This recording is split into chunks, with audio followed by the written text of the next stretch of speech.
Hey, what is good? What is good? What is good, beautiful people? Of course, you know who I is, the good doc, Dr. Mike, back again, once again, with another classic, and I want you guys to pay full attention. Classic video for you guys today. Sincerely hope that everybody's blessed, having a good one. The good doc's having a great one. Like, subscribe, notify. Ebooks, everything you need about the good doc should be listed in the links in the description area below. Masterclass is awesome. Come join the team over there. Only $5 a month. I promise you, you will definitely not regret it. You may have more money than me. You may have more spending power than me. You may have a lot more financial means than I do. But that does not mean that you have the right to screw up the ecosystem in the Philippines. That's a mouthful. So let me cut it down a little bit. You may have more money than me, but don't go around effing it up for everybody else by screwing up a very delicate ecosystem in the Philippines. Let me explain. I've lived in this country for a long time, and what I've noticed over time, and I think many of you guys know of certain people like this, is you come across guys who are not familiar with the spending ability that they have in the Philippines until they actually get there. So when they get there and they realize that their dollar goes a longer way, they tend to do what I like to call overspending. They pay a lot more for things than they actually need to. I repeat, they pay so much more for things than they pay a lot more for things than they actually have to. And it does come from their lack of an education in the country. It comes from their lack of understanding of the way the rules work in the country. I will say that that plays a major role. But sometimes, those that are educated but still choose to do so, they do so at their own stupidity. Again, even the richest people in the world, the top 1%, know the value of a dollar and don't overspend for anything. Again, they didn't get to these billions and billions of dollars by paying more than they have to. Matter of fact, they've gotten to these billions of dollars because they found ways to either cut corners or found ways to negotiate and spend less when necessarily needed. So again, the same rules apply even as a foreigner in the Philippines. You may have $1 trillion to your name. I'm going out on a limb and saying that you have a substantial amount of money to your name. But that does not authorize you to mess up what is a very delicate ecosystem. Now, when it comes to the ladies, it comes to entertainment, when it comes to going out and partaking in particular activities, especially as it pertains to women, I've noticed that guys don't tend to take into consideration their spending power and the ability to negotiate and or their ability to understand how to spend money in the country. What they normally do is hit you with the it ain't tricking if you got it. And again, like I said, if you balling out of control, I will never come between you and your money. I will never tell you how to spend your money.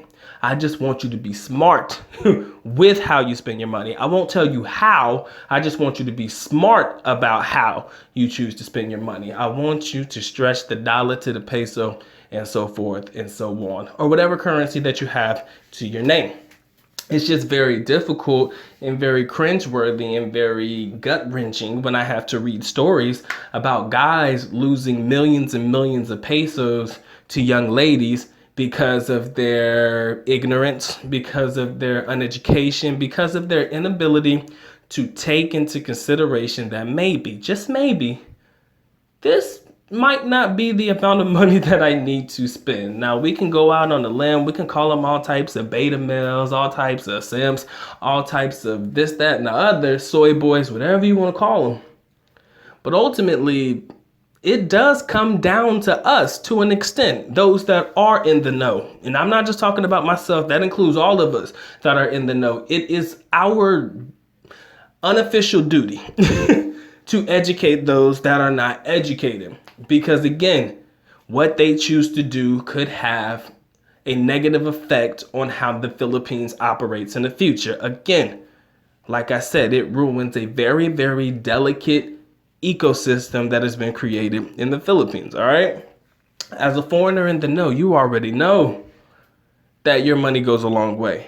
And because it goes a long way, you know that you can spend a lot less on services that you would probably pay a whole lot more in the United States. That's not a secret. Many people know that. But yet and still, they don't take it into consideration. We've talked about spending dollars to pesos and the whole nine, but you don't understand what it does for everybody else in the country. Again, the influx of foreigners coming into the Philippines, I think it's good for the country. And if it's your first time in the country, you have no way of comparing it to what it used to be. You understand? You can hear a lot of foreigners, including myself, talk about, damn, the Philippines isn't what it used to be. It isn't the unspoken sacred truth or, traveling ground for a foreigner anymore. Now everybody seems to know about it and keep it in the know. You can say that's partially my fault because I do have a YouTube channel and I talk about it. But again, I'm not the only one headstrong in the particular movement that people should at least once in their life visit the Philippines. I'm not the only one. You can come up with a lot more than a dozen channels that preach the exact same narrative.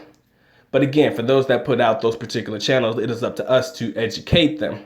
And again, like I said, the Philippines used to be that travel ground that very few people went to. The thing about it now is if it is your first time into the country, you can't really compare it to what it used to be because this is your first time. So you can hear about what it used to be like back in the day. But ultimately, if you have no experience of your own to compare it to, it's just new to you. So your first time in the country, you're going to do as you please. You're going to have the fun that you have. And maybe you can compare it to the next time that you do decide to come back. But again, all of these comparisons pretty much fall into one category and one consideration.